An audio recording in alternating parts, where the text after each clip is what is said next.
வணக்கம் மக்களே, நான் உங்கள் புருஷோத். நேற்று அண்ணா யூனிவர்சிட்டியில் நடந்த கொடூரத்தை பத்தி இங்க எல்லாம் பேசிக்கிட்டு இருக்கோம். ஆனா இந்த மாதிரி நியூஸ் இன்னைக்கு இல்ல, நேத்து இல்ல, தினம் தினம் நடந்துகிட்டு தான் இருக்கு. வெளியே தெரிஞ்சும் தெரியாமலும் இந்த மாதிரி நியூஸ் எல்லா இடத்துலயும் நடந்துகிட்டு தான் இருக்கு. வேலைக்கு போற இடத்துல, வீட்டுக்குள்ள, ஸ்கூல்ல, காலேஜ்லன்னு தொடர்ந்து இதற்கான நியூஸ்களை அங்கங்க ட்ரெண்ட் ஆக்கிட்டு தான் இருக்காங்க. இந்த நியூஸ் எல்லாம் இங்க விற்கத்தான் பட்டுது. அதை நீங்க வாங்கி பார்த்துக்கிட்டு இருக்கீங்க, அவ்வளவுதான். நீங்க ஒரு நுகர்வோர். அந்த கான்செப்ட்ல தான் இந்த நியூஸ் எல்லா இடத்துலயும் விற்கப்படுது. இதற்கான தீர்வை தேடி யாரும் போன பாடே இல்லை. போராட்டங்கள் அங்கங்க நடக்குது, அக்கறையோடு செயல்படுறாங்க, நான் இல்லைன்னு சொல்ல. ஆனா பல ஊடகங்கள் இதை விற்பனையின் முறையில தான் உங்களை நுகர்வோரை தான் பார்த்து செயல்பட்டுக்கிட்டு இருக்கு. இதற்கான தீர்வு எங்க எப்படி கிடைக்கும் வாங்க பார்க்கலாம். நான் உங்கள் புருஷன்.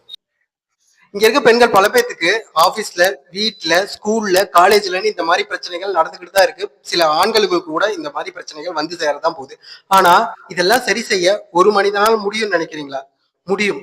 இதற்கான தீர்வை தேடி போராட்டமோ, சட்டத்தை நோக்கியோ, இல்ல இதற்கான கடுமையான தண்டனையை கொடுக்கறது மூலயமா இதை எல்லாத்தையும் மாற்றி அமைக்க முடியுமானா அதற்கான விடை இதுவரையிலும் கிடைக்கல. சட்டத்துல இருக்க ஓட்டையின் மூலமாவோ அது எதன் மூலியமாவோ இங்க குற்றவாளிகள் தப்பிக்கிறாங்கிறது தான் உண்மை.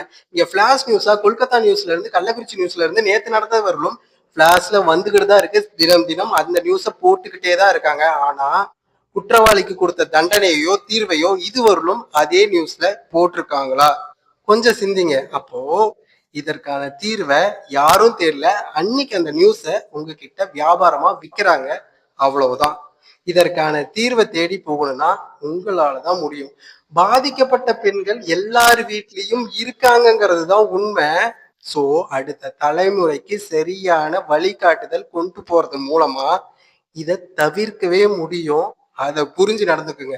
அடுத்த தலைமுறைய வழி நடத்தி கொண்டு போறதுக்கும் மனித உரிமைனா என்ன, மனித உணர்வுனா என்ன, அதை எல்லாத்தையும் சொல்லி கொடுத்து ஒழுக்கமா, அது ஆண் குழந்தையா இருந்தாலும் சரி, பெண் குழந்தையா இருந்தாலும் சரி, சரியா கற்பித்து கொண்டு போறது மூலமா கண்டிப்பா அடுத்த தலைமுறை தலை நிமிர்ந்து நடக்கும். இந்த கெட்ட பழக்கம் எதுவும் இல்லாம. எங்க நான் இதை பத்தி பேசுறது? குடியும் கும்மாளமா போற சமுதாயத்துக்கு நடுவுல நான் எப்படி அடுத்த சமுதாயத்தை இப்படி வளர்க்க முடியுங்கிற கேள்வி உங்களுக்குள்ளேயும் இருக்கலாம். ஆனா ஒரு வீட்டுல ஒருத்தர் தப்பா இருக்கலாம் அதிகபட்சம். ஆனா கண்டிப்பா எல்லாரும் மனிதத்தை மறந்துருக்க மாட்டோங்கிற நம்பிக்கையோட பேசிக்கிட்டு இருக்கேன். கண்டிப்பா எவ்வளவு கஷ்டமோ நஷ்டமோ உங்க சூழ்நிலை எதுவா இருந்தாலும் மனிதத்தை அடுத்த தலைமுறைக்கு சொல்லித்தர மறந்துடாதீங்க. மனிதத்தை அடுத்த தலைமுறைக்கு சொல்லித்தர வேண்டிய கட்டாயத்துலதான் நீங்க இருக்கீங்க. உங்களோட கடமை எதுங்கிறத மறந்து செயல்பட்டுறாதீங்க. கண்டிப்பா மாற்றம் உங்கள் குடும்பத்திலிருந்தே கண்டிப்பா நிகழும், மறந்துடாதீங்க. இது கிரிஞ்சா இருக்கலாம், இல்ல பூபரா இருக்கலாம், ஆனா இதுதான் இதற்கான சொல்யூஷன்ங்கிறத அடிச்சு சொல்றேன். நான் உங்கள் புருஷன். இளம் தலைமுறை தானே நீ வழி நடத்தி நானும் வருவேன்.